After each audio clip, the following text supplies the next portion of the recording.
கேள்வி களம். இப்போ கொங்கு நாட்டில் தான் வந்து அதிமுகவுடைய பொதுச் செயலாளர் அவர் இருக்காங்க, எடப்பாடி அவர்கள் இருக்காங்க. தமிழ்நாடு பாஜக தலைவர் அண்ணாமலையும் வந்து கொங்கு நாட்டை மையப்படுத்தி தான் இருக்கிறார். இப்போ உங்களுடைய அரசியல் வேகம், நீங்கள் வந்து எதிர்கூட்டணியில் இருக்கிறீங்க. இப்போ இவர்களை போன்ற தலைவர்களால் வந்து உங்களுக்கான அரசியல் வேகம் ஏதாவது பாதிக்குதா?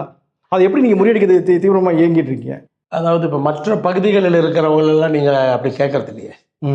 மற்ற பகுதிகளில் இருக்கிறவங்கள அந்த ஏரியாவை மையப்படுத்தி தான் நீங்கள் கட்சி நடத்துறீங்கலாம் கேட்கறது இல்லை. இல்லை, நீங்கள் உங்கள் மாதிரி கேள்வி இல்லை. பேரே கொங்கு நாடு தான் வச்சுருக்கீங்க. இல்லை, நான் வச்சுருக்கேன். நான் என்ன சொல்ல வரேன்னா, இப்போ வேறு கட்சிகள் யாரையும் வந்து நீங்கள் வந்து ஊடகங்கள்லையோ அது மாதிரி வந்து பேச்சு வர்றதில்லை. ஆனால் இப்போ அதிமுக அப்படின்னு நினச்சிக்கிட்டா இது வந்து ஒரு பகுதிக்கான கட்சி அல்லது. அதிமுகங்கிறது பல தலைமுறைகள் ஆட்சியில் இருந்த கட்சி.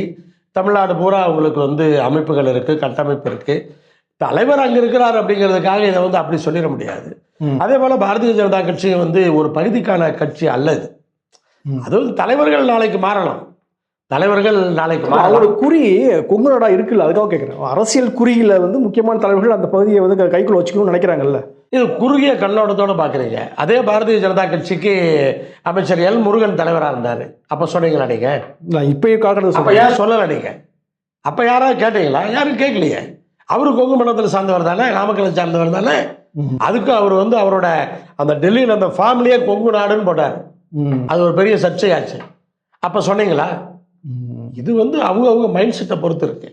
ஆனால் வந்து அந்த ரெண்டு கட்சிகளும் அப்படி சொல்ல முடியாது. நான் கொங்கு நாட்டை மையப்படுத்தி தான் அரசியல் பண்ணுறேன். நான் ஒத்துக்கிறேன். கொங்கு நாட்டுக்கான ஒரு கட்சியாக தான் நம்ம வந்து செயல்பட்டுக்கிட்டு இருக்கிறோம். ஆனால் வந்து அப்படி அதை ஒப்பிட வேண்டிய அவசியம் இல்லை.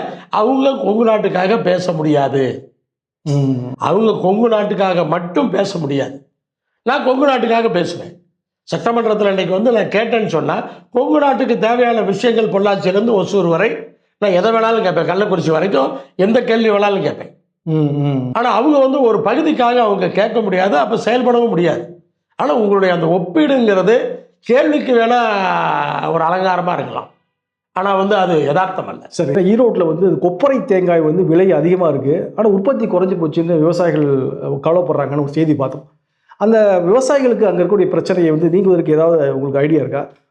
அதாவது உற்பத்தி குறைஞ்சதுனால தான் விலை ஏறி ரெண்டும் வந்து இதில் கோழிலேருந்து முட்டை வந்ததா, முட்டையிலேருந்து கோழி வந்ததாங்கிற கதையாக தான் பேசணும். நம்ம உற்பத்தி குறைந்ததுனாலும் இன்றைக்கு விலை ஏறி இருக்கிறது. இப்போ எல்லாம் உற்பத்தி செய்யும் பொழுது விலை தரமட்டமாக வந்துடும், யாருக்கு எந்த லாபமும் இருக்காது. அப்போ அரசு வந்து அந்த கொள்முதல் விலையை வந்து கொஞ்சம் உயர்த்தி கொள்முதல் குவான்டிட்டியை அதிகப்படுத்தணும். அப்போ தான் வந்து விவசாயிகளுக்கு நிரந்தரமாக வந்து ஒரு லாபகரமான ஒரு தொழிலாக தென்னை மர தொழில் இருக்கும். அந்த விவசாயம், தென்னை மர விவசாயம் அப்போதுதான் பாதுகாக்கப்படும். அப்படி எல்லா பயிர்களுக்குமே அந்த பிரச்சனை உண்டு. மஞ்சளுக்கும் உண்டு, நெல்லுக்கும் உண்டு, கரும்புக்கும் உண்டு, எல்லா பயிர்களுக்குமே அது உண்டு.